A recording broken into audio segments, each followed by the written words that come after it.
വലിയ നോമ്പിൻ്റെ 9-ാം ദിവസം. ഇന്നത്തെ ധ്യാന വിഷയം 10 കുഷ്ഠരോഗികൾക്ക് യേശു നൽകുന്ന സൗഖ്യം. ചിന്തയ്ക്ക് ആധാരമായ വേദഭാഗം വിശുദ്ധ ലൂക്കോസിന്റെ സുവിശേഷം 17-ാം അധ്യായം 11 മുതൽ 19 വരെയുള്ള വാക്യങ്ങൾ. കുറിവാക്യം 17-ാം അധ്യായം 17 മുതൽ 19 വരെ.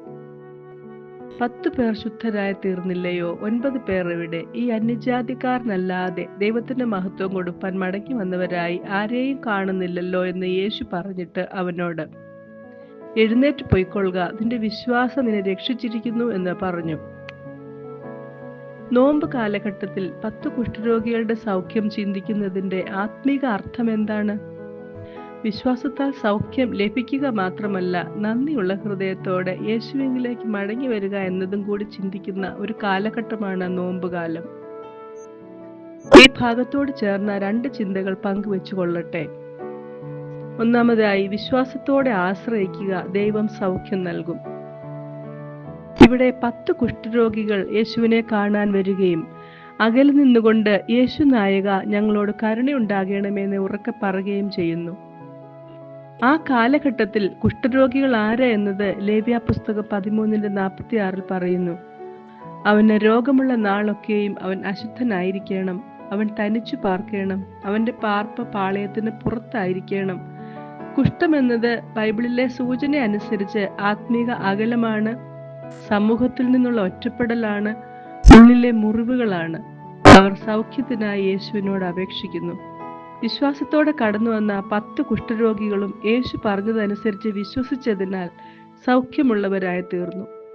പോയി പുരോഹിതർക്ക് നിങ്ങളെ തന്നെ കാണിക്കുവിൻ എന്ന യേശുവിന്റെ വാക്ക് അനുസരിച്ച് യാത്രയായ അവർ പോകുന്ന വഴിയിൽ തന്നെ സൗഖ്യം ലഭിച്ചവരായിത്തീരുന്നു. ഈ വലിയ നോമ്പിൽ ഇത് നമ്മെ ഓർമ്മിപ്പിക്കുന്നത് സൗഖ്യത്തിന് നിദാനം ആദ്യം അനുസരണമാണ്. അത് ജീവിത അനുഭവത്തിലേക്കും സൗഖ്യത്തിലേക്കും നയിക്കപ്പെടുന്നു എന്ന് നമുക്ക് ഓർക്കാം. നമ്മുടെ ജീവിതത്തിൽ സൗഖ്യം ആവശ്യമായ മേഖലകൾ ഏതെല്ലാം എന്ന് ചിന്തിക്കാം. യേശുവിന്റെ സന്നിധിയിലേക്ക് കടന്നു ചെല്ലാം. രണ്ടാമതായി, ഞാൻ അനുഗ്രഹം തേടുന്നവരുടെ കൂട്ടത്തിലോ അനുഗ്രഹദാതാവിനോട് നന്ദി പറയുവാൻ തിരികെ പോകുന്നവരുടെ കൂട്ടത്തിലോ?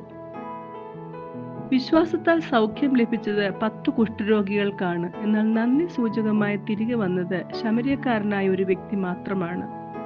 വേദഭാഗം നമ്മെ പഠിപ്പിക്കുന്നത് യേശുവിനോടുള്ള നന്ദി സൂചകമായ പ്രവൃത്തികൾ വിശ്വാസ ജീവിതത്തിന്റെ പ്രതിഫലനമായി യേശു കർത്താവ് നമ്മിൽ നിന്നും പ്രതീക്ഷിക്കുന്നുണ്ട് എന്നതാണ്. ഇവിടെ ശമര്യക്കാരൻ ചെയ്ത പ്രവൃത്തി ഗ്രീക്ക് ഭാഷയിൽ പിസ്റ്റിസ് എന്ന വാക്കിനെ സൂചിപ്പിക്കുന്നു. അദ്ദേഹം ബുദ്ധി കൊണ്ട് വിശ്വാസമുണ്ട് എന്ന് സമ്മതിക്കുക മാത്രമല്ല, പൂർണ്ണ ഹൃദയത്തോടെ നന്ദിയുള്ള മനസ്സോടെ വിശ്വാസത്തിന്റെ പ്രവൃത്തി ചെയ്യുകയാണ്. തിരികെ നടന്നു, നന്ദി പറഞ്ഞു, രക്ഷാ ജീവിതം നയിക്കുന്നു. ഇവിടെ ഗ്രീക്ക് ഭാഷയിലെ സോസോ എന്ന വാക്കിലുള്ള വിടുതൽ അദ്ദേഹത്തിന് ലഭിക്കുന്നു. അതായത് salvation as liberation, healing and holiness. രക്ഷയുടെ വിടുതലും സൗഖ്യത്തിന്റെ പൂർത്തീകരണവും ലഭിച്ച അവസ്ഥയിലേക്ക് ഈ ശമര്യക്കാരൻ യേശുവിനാൽ നയിക്കപ്പെടുന്നു. യേശു ശമര്യക്കാരനോട് പറയുന്നു, നിന്റെ വിശ്വാസം നിന്നെ രക്ഷിച്ചിരിക്കുന്നു. മറ്റ് 9 കുഷ്ഠരോഗികൾ കുഷ്ഠരോഗത്തിന്റെ ശാരീരിക സൗഖ്യം തേടി യാത്രയാകുമ്പോൾ യേശു കർത്താവ് ഈ വ്യക്തിക്ക് നൽകിയത് ശരീരത്തിനും മനസ്സിനും ആത്മാവിനുമുള്ള സൗഖ്യമാണ്.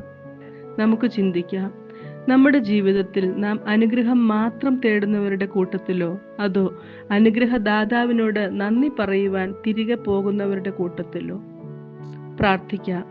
രക്ഷയുടെ സന്തോഷവും സൗഖ്യത്തിന്റെ സമാധാനവും അനുഭവിപ്പാൻ ഈ നോമ്പ് കാലത്തിൽ എന്നെ സഹായിക്കണമേ.